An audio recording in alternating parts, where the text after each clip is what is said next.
Well, thank you for having us, Mr. Deputy President. Let's begin on our key thematic area number 1, which is on press freedom and the independence of the media in the country. Does the Kenya Kwanza administration understand and appreciate the role of the media in a democracy? Thank you very much. Let me also follow suit and introduce myself the way you have done.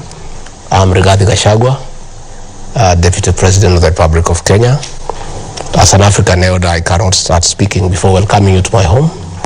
Welcome to my private residence. Thank you. I've lived here for the last 24 years. I'm sorry my wife is not here. She's out of the country.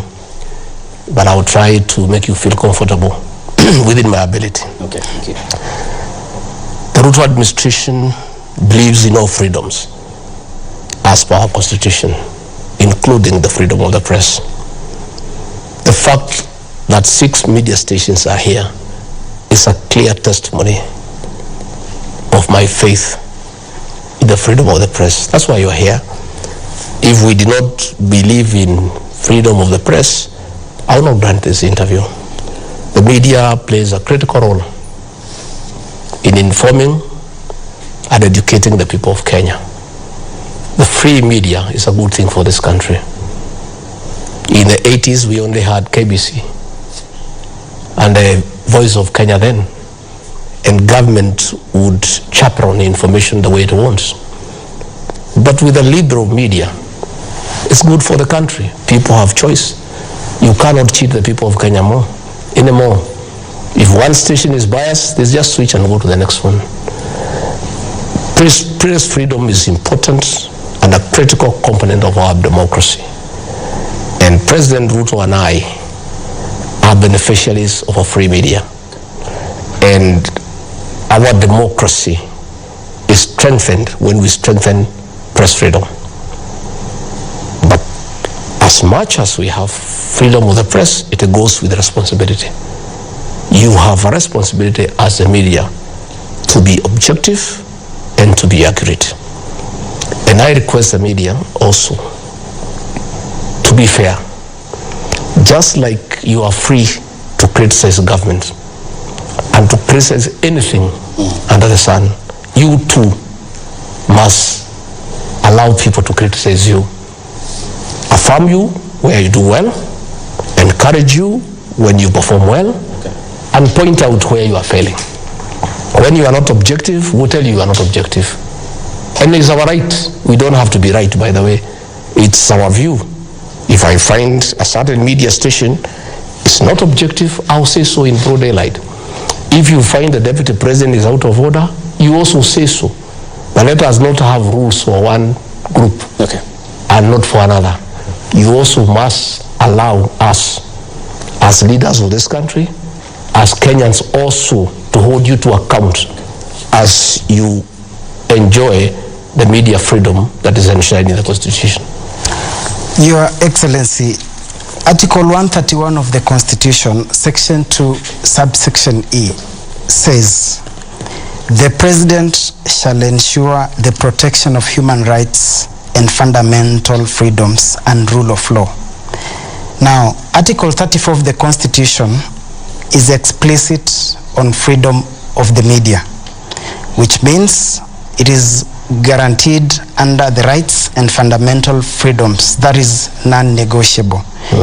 Now, when you talk of that assurance, when you took oath of office on 13th of September, yes, protecting and upholding the Constitution is key among them. Yes.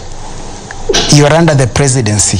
You are tasked to protect the freedom of the media because it's under the non-negotiable rights, yes, rights and fundamentals. Yes. You were in Murang'a recently, yes, and you spoke clearly, yes, that the media attempted to cross your path. You hammered them 9-0 in your own words, yes, and said, hata hapa mbele tumeongoja mtaona. Less than 48 hours, Senate Majority Leader and Kericho Senator Aaron Cheriot took to his social media and singled out 2 sectors, the media and the banks, yes, and he said a way has to be found to crush them. What does that speak when it comes to freedom of the media? What is the agenda of this administration as far as the media freedom is concerned? Absolutely. I repeat what I said in Muranga. We hammered the media 9-0 because media was part of Azimio. And we hammered Azimio and all its affiliates, including the media. That's what I meant. And in another election, if the media is in bed with our opponents, we'll crush them, politically speaking. You remember, the media sponsored headlines against President William Ruto. The media ran fake opinion polls which were discounted on the ballot. The media had false narratives against the candidature of William Ruto and I. As late of last week, the Standard media, against all known journalistic ethics, ran a headline that Gachagua and his wife had asked for 1.5 billion. All the other newspapers reported correctly. They went ahead to say that Gachagua had demanded for 1.5 billion, which was untrue. Gachagua does not demand for any money. The office of the Deputy President is a public office that is supposed to be funded from the public. Gachagua, the Deputy President, has a spouse, not a wife. It was a very biased piece of journalism. They went ahead to say that Gachagua demanded.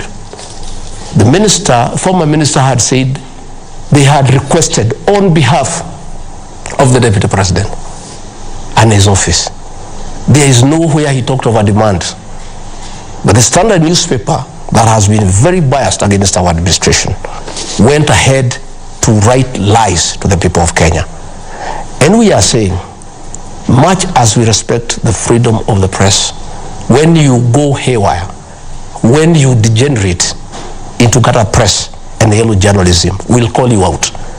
Just as we respect your right to call us out. So it's a mutual relationship. And the media cannot arrogate itself the moral high ground that it can criticize others, but cannot be criticized where they go wrong. You, the media, carried fake opinion polls. The people of Kenya on the 9th of August put you to shame. And we kept on saying these are sponsored polls. And we called you out. We saw owners of media stations on top of a lorry, a media owner campaigning for Azimio. That is not objectivity. We had to call them out. So if you want respect, it's mutual. Be objective, observe the code of ethics, and don't be biased. Be objective. So what Senator Aaron Cheriot said is that among the people we are looking at is the media, because the way they are behaving is not right. I have seen new people, the media, when we had the previous administration and prices of food were high, you never wrote a story. Today, even when those prices have gone down, it's a headline every day. You are not objective, and that is the truth. Now, and we shall continue. We shall continue every day. I would have been concerned if any journalist had been harmed by anybody. If you had come to this home and you are locked out, you have not been locked out. You cover the president, you cover myself, you cover all our ministers, and nobody has stopped you. But you cannot gag us from giving an opinion of what we think is your performance. That is our right as Kenyans. Much as the media freedom is enshrined in the Constitution, our freedom of speech equally is guaranteed by the very Constitution. There was a journalist who was attacked in Muranga at the your spouse's event. You've said you've not heard. There's a journalist under Nation Media Group who was attacked in Muranga. That journalist who had a scuffle with the security personnel attacked the spouse of the Deputy President has had 4 other scuffles with the security personnel along the way. That journalist comes to meetings drunk all the time. And what will happen is the security people have to do their work. If you come, you are drunk and disorderly in a meeting, even if you are a journalist, you are not above the law. And that is not the first situation. That was the 4th. He had 3 other incidences with former Deputy President, now President William Ruto. And it is his habit. Every time there is a meeting in Murang'a, he turns up drunk, becomes unruly, and the security personnel, just as the media have a job to do, they also have a job to do to protect the person they have been assigned to protect. Thank you. Na Mheshimiwa Naibu wa Rais, tukisalia tu kwenye hilo swala kuhusiana na uhuru wa vyombo vya habari, unahisi ya kwamba maneno ambayo yanatumika na wale viongozi ambao wanasema ya kwamba wanahabari pengine wana kasoro fulani ni maneno ambayo yanafaa? Kwa mfano, unapotumia maneno kama cartels ama hiyo kucrash, unaona ya kwamba pengine mnastahili kutumia njia gani angalau kupeleka malalamishi kwa wale ambao wanastahili? We'll continue talking about cartels. We know some of the cartels even own media stations. That we know. So it is absolutely correct when the media stations try to protect the cartels, because 2 media stations are owned by the very cartels we are fighting. And we are going to fight these cartels because we have a responsibility as leaders of this country to make sure that we protect the farmers from exploitation. We make sure we protect consumers from exploitation by cartels who have been perpetuated by state capture and conflict of interest. So we know that 2 media stations are owned by the very cartels we have a problem with. Okay, but Deputy President, Excellency Gachagua, you are in position of power as the second senior most employee, and that mandate you enjoy from the people. Have you lodged complaint as per the laid down procedures, for example, institutions within the media framework? I mean, there is vagueness about people you want to name. You are saying issues of cartels, but have you followed the right procedures and channels as laid down in law? I am a leader in this country. One of my duties is to comment publicly about the issues that I think I need to comment on. I have no faith in that mechanism, because that mechanism that regulates the conduct of the media watched as the media went wrong, as the media became biased against William Ruto and they never raised a finger. So asking us to go and complain to the Media Council is a waste of time, because when the media went against us, bare knuckles, headline after headline, calling us thieves without evidence, calling us all sorts of names without evidence, we did not complain because it would have been a useless venture to complain. All we do ourselves are answerable to the people of Kenya, and our bosses are the people of Kenya. So what happens when we find something that we don't think is right? We tell the people of Kenya and we leave it at that. Thank you. Unfortunately, that is the rule of law. So are you saying you will disregard the rule of law? Because the rule of law says if there are issues, you follow the channel and raise with the media. Once we raise the issues to the public, we consider the matter as good as prosecuted. In fact, we have done well. That is why you are raising the issues, which means our concerns have started being addressed. You decide what to do. You may have a matter with somebody and you may decide just to talk to that person and not pursue him in court. In matters media bias, we will raise it with the people of Kenya. When we find you have gone out of the way, we will raise it with the people of Kenya. And I want to call out the Standard newspaper. They owe the office of the Deputy President an apology. And I would like to explain.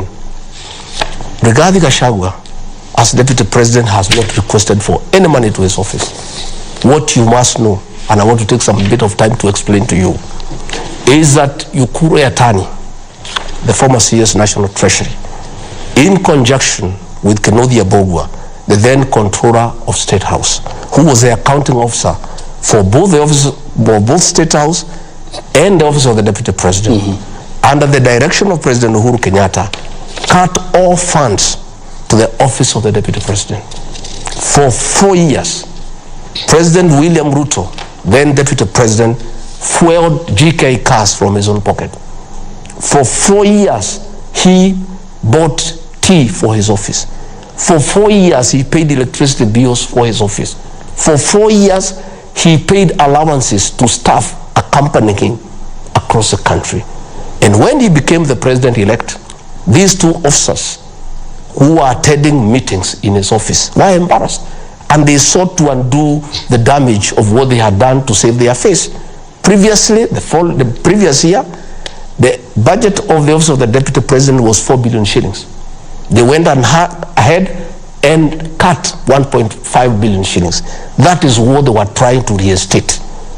And the Deputy President, regarding Gachagua, had nothing to do with it. That is their work.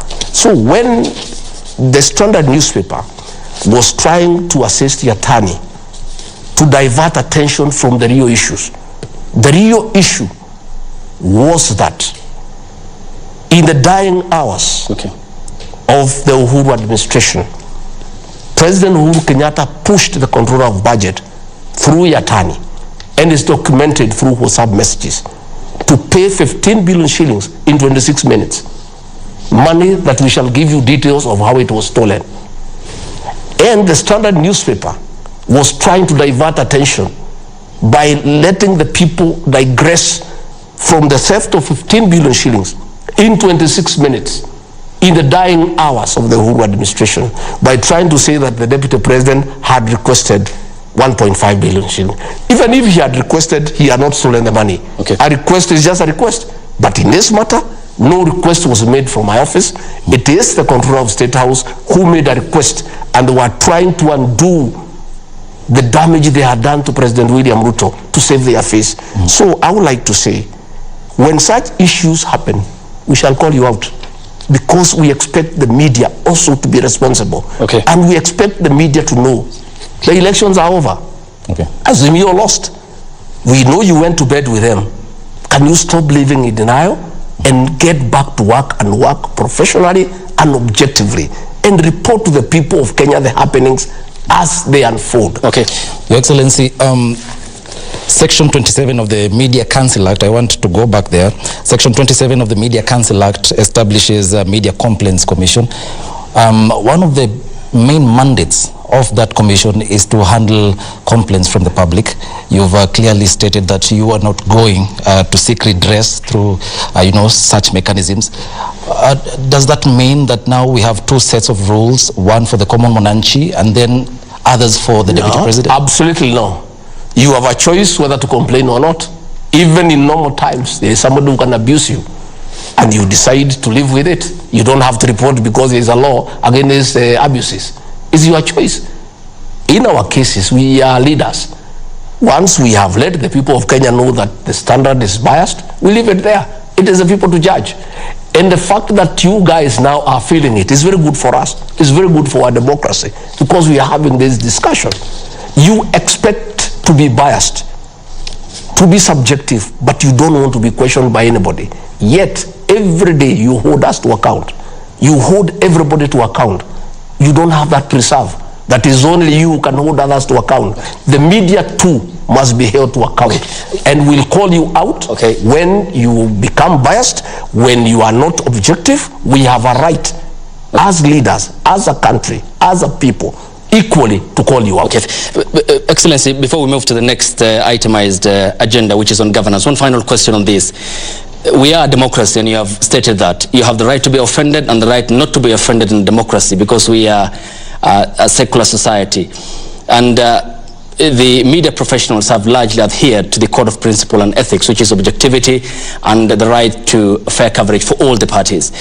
You have talked about crushing in terms of political. You have said you will not complain as per the laid out procedure, and that you will complain to the people. The people voted for the constitution, which provides for that avenue. We are still hanging, there's something loose about it.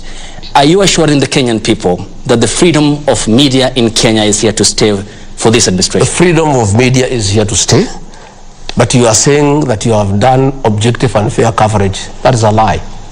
During the last election, in Citizen News, they would give Raila Odinga 20 minutes and give President William Ruto 3 minutes. We complained, we stopped complaining because nothing was being done about it. Raila Odinga was being given free live coverage. 5 days before the election, on Saturday, I think the 6th, I approached Inoro station. I said I want to buy live coverage. They charged me 4.6 million. I said I'll pay. On the last day, they said, no, we can't give you live coverage. Keep your money. Thank you. And I was paying for the space. Because Uhuru Kenyatta knew that if I had 2 hours on Inoro TV, 5 days before the election, I would talk to the Kikuyu nation. Thank you. The media has not been fair. It has not been balanced.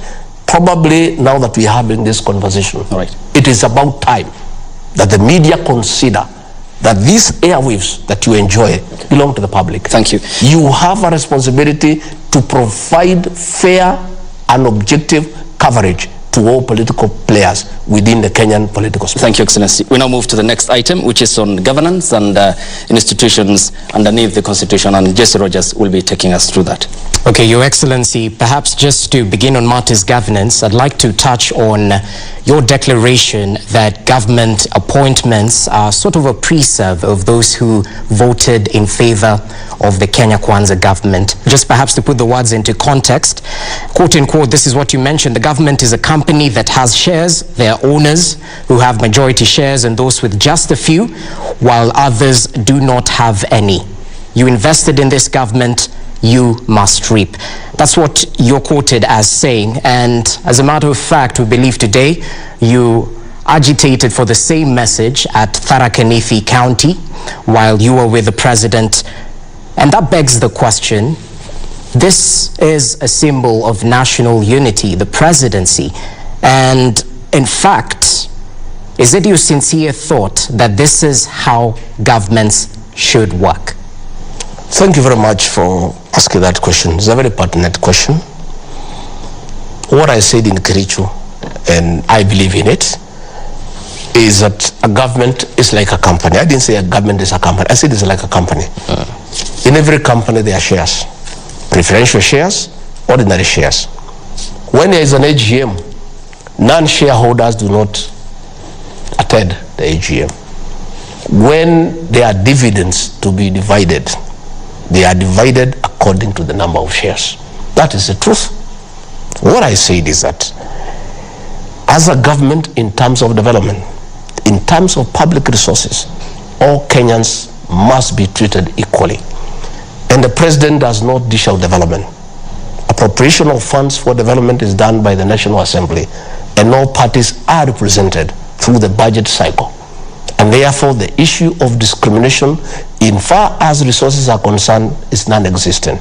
All Kenyans are taxpayers, and the government of President William Ruto and I will serve all Kenyans equally in matters development. In fact, last month, the president and I and the entire government were in Luo Nyanza, where we were not voted in what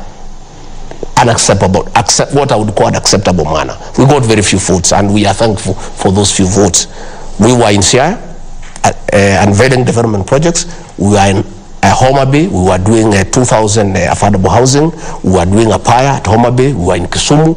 Because even if those people did not vote for us, they are Kenyans and they pay taxes. But when it comes to forming government, no president anywhere in the world would invite people to his government who do not believe in him, who do not believe in his agenda, who cannot support him because they don't understand his agenda. And that is where the issue of shares came. That it is by the number of shares that you have with that administration that demonstrates your commensurate commitment to the success of that government. And I give an example. I said if you are a farmer and you are planting, you plant, you wind, you apply fertilizer, you irrigate. When the time comes to harvest, you go to the shamba and harvest. But a fellow who was standing by the fence, shouting at you and saying, you farmer, you are foolish. That maize you are planting will get nowhere. That seed is rotten. This farming cannot succeed in this area. Farming is not a good thing as we are livestock herders. How then can you invite that person to come and assist you to harvest? He doesn't believe in you. What I said in parables, and I like using figurative language because I'm a student of literature, and it's one of the most effective ways of communicating to the people, especially the people down there at the bottom of the pyramid. And that's my gift. I talk to the people directly. What I was saying, the people who are opposed to President William Ruto, saying that he is a thief, he is incapable of running this country, he has no agenda, the bottom-up economic transformative agenda is useless. There is no way we can allow him to invite those people to his cabinet, to be his principal secretaries, to be ambassadors. They do not believe in him. They do not believe in his agenda. How then can they come and demand to be included in that government. That's what I was saying. Okay. When I go to State House, and I said, I fight them there. Every day. That's what I said. I fight them there. People who are shouting at President William Ruto, saying he is useless, he is a thief, he will ruin this country. And they are there lining up that they want to be given positions. I say no. Let us first give positions to those who believe in President William Ruto, to those who believe in the bottom-up economic transformative agenda. Those are the people who will help him. And let me tell you, before you tell me, that is a mistake President Uhuru Kenyatta made. He went and brought people through the handshake who did not believe in the Big Four agenda, who did not believe in the Jubilee agenda, people who had been opposed to his leadership, people who had been opposed to his economic programs. He brought them into his government. What happened? Everything came to a standstill. The economy got destroyed.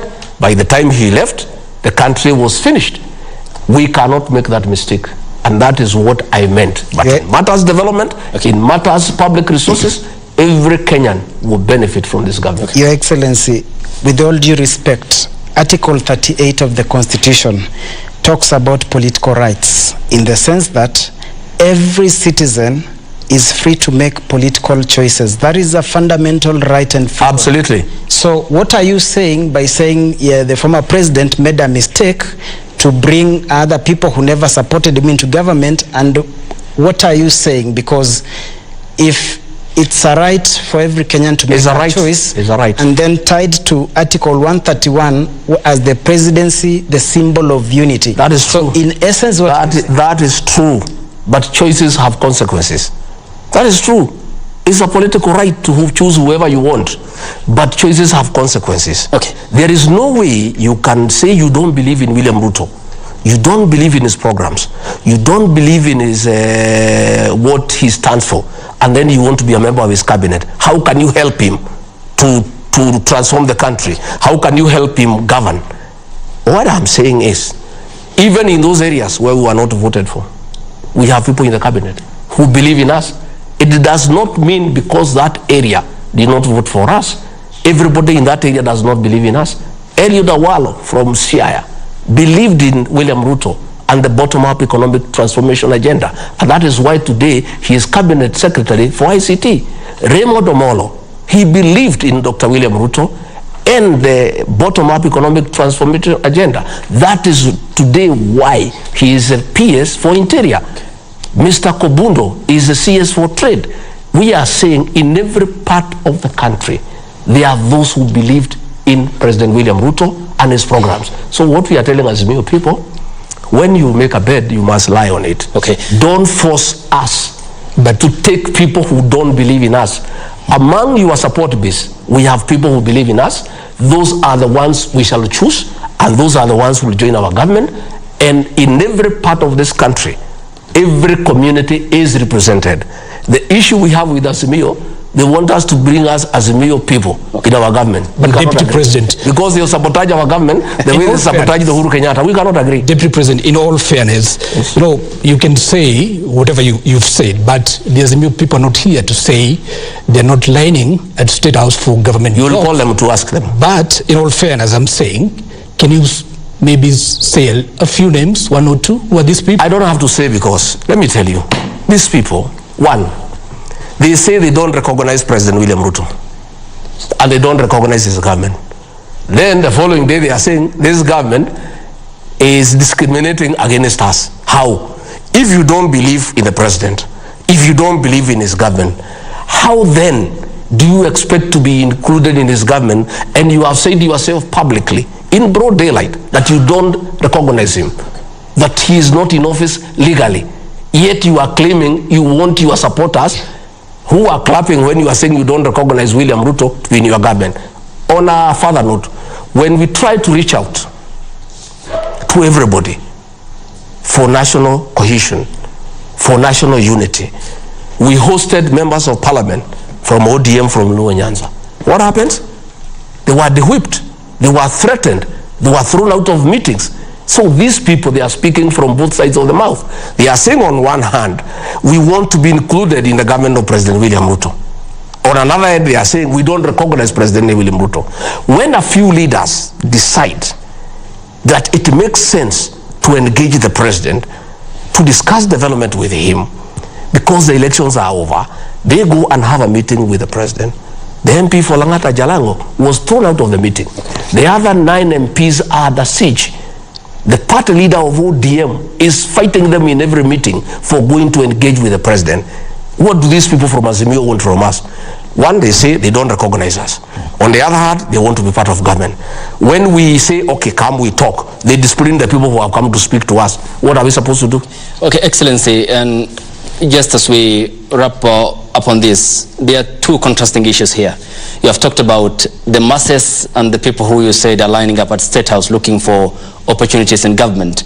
I mean, the Constitution only recognizes Kenyans as one. There are no primary or secondary Kenyans. Two, during your oath of office on the 13th of September, you said that you will administer this country as the Deputy President without fear, favor, or ill will. There is the aspect of qualification, competence, hard work, and meritocracy. I mean, when you describe the country as a shareholding company, figuratively you said, this is so inferior to the position of the Constitution that establishes this country as a constitutional democracy. This coming from the Deputy President, isn't it appalling that you said the Kenya is more or less a shareholding company? There is nothing appalling. It depends on the way you look at it. The people I was speaking to are more than happy. I spoke today in Tharaka. It was thunderous reception. They associate with those comments. That is the political reality of this country. Move away from theory. Governments all over the world come with their own people when they form government. And they don't go to look outside there. They look from among people they know. People who believe in what they stand for. As Deputy President, I took an oath of office to serve the whole country. That is why I spent 3 days in Luo Nyanza. I was in Siaya, I was in Homa Bay, I was in Kisumu. But that does not mean for me to look national. I get somebody who was abusing President William Ruto, saying that he is not capable, that he has no idea how to run the country, and bring him into his government so that he comes and sabotage the government from within. I am saying, once bitten, twice shy. President Uhuru Kenyatta made that mistake. He brought characters into his government who did not believe in him, who did not believe in his agenda, and in the process, they messed the whole 4 big agenda. They messed the whole Jubilee transformative agenda because they did not believe in it. William Ruto will not make that mistake.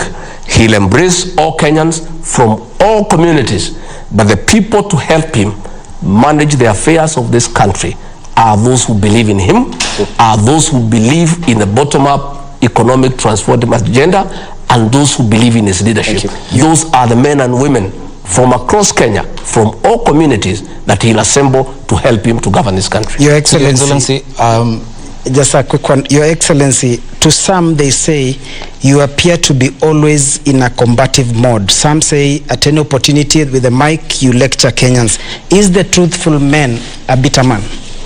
Kenyans, just like I said, have a right to say what they want. This is democracy. Kenyans have every right to describe my character. I am a person, and you should have known me by now. I speak from my heart. I say what is in my heart. I'm a truthful man. I'm an honest man. Kenyans are not used to honesty. And many people have a problem with that. And I want to tell you, let me tell you, my brother, you people of the media, demeaned me. You called me names. You drew caricatures against me. You said I'm uncatchered, I'm uncouth, I am a villager, I am all that. But on the 9th of August, the people of Kenya, 7.2 million Kenyans disagreed with you and say this man called Gachagua, we like his style of leadership, he's a truthful, he's an honest man, we can entrust him with leadership. I accept and welcome criticism from the media, from the social media, from everybody. But let me tell you, nobody will ever change me. I am natural. I will never change my language. I will never change my character. I will never change the way I speak. I will always speak from my heart. Unless the people of Kenya tell me to stop. And as I go around the country, because I do, I'm everywhere. Kenyans urge me on. Yeah, they urge me on. So, but I welcome criticism from the media, social media, from columnists. They are all welcome to criticize me. And myself, I know who are my employers. I know who matters in the whole of this equation. I know my preferences. I know who matters. That person who matters to me and my leadership is the one I normally talk to. Not the media. You only quote me, by the way. I normally don't address you. I address the people. I talk to Kenyans, and I have a chemistry with the Kenyan people. And I'm persuaded I'm on the right track, and I'm not going to change. I will remain a natural person. Your Excellency, you've talked about cohesion and reaching out to members, or rather leaders from the opposition side.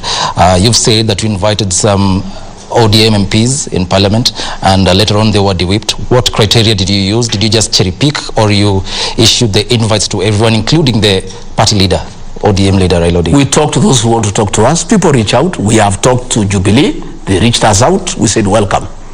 Those LDM members of Parliament reached out to us. We said welcome. We are willing to engage with anybody who has an idea on how we can improve our economy, on how we can make this country better, on how we can improve the living standards of our people. The doors of President William Ruto are open. My doors are open. You have seen, I embrace leaders like Honorable Kanini Kega, who used to abuse me and say that I should go to prison in Nyeri so that the locals can be bringing me uji. But I embraced him because he reached out. We are not bitter with anybody. What people mistake with bitterness is the truth. You know, many people do not want to hear the truth. When I said in Kasarani that we inherited a dilapidated economy, people thought that I'm bitter with President Uhuru Kenyatta. I was just simply being honest. When I said we got empty coffers, I was simply being honest. People mistake honesty with bitterness. We harbor no bitterness. We have come in, Jubilee people are with us, ODM people are with us. We have taken action against nobody.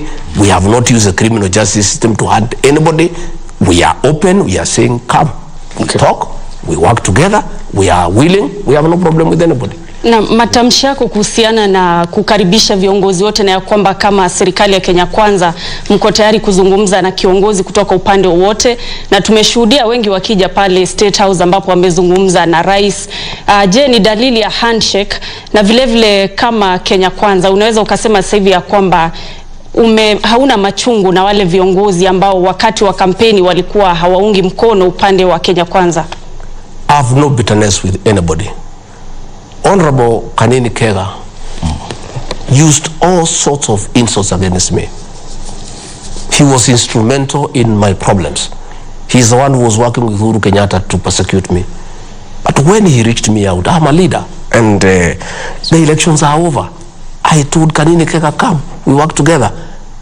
I am willing to talk to anybody who wants to talk to us. And we are talking to many people. Some come during the day, others come at night, depending on how they look at things. I'll continue to talk to leaders at night. We'll continue to talk to leaders during the day. And those who are willing to talk to us, we are ready. President William Ruto and I are Christians. We are not vengeful. We have no bitterness against anybody. All we are saying is that we must be truthful.